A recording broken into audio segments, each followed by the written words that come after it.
अब हम उनके फ्लैट में जाके ही मजे करेंगे। ये क्या बात है? अगर चाबी उसने हमें दे भी दी तो हम उनके फ्लैट में घुस जाएंगे क्या?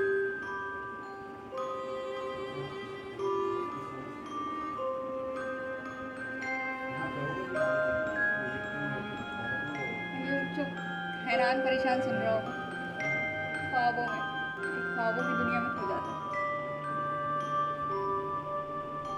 ये सोया कैसे नहीं, एक तो पहली बात ये है। इसको तो वैसे ही गाड़ी में बैठते ही नींद आती है।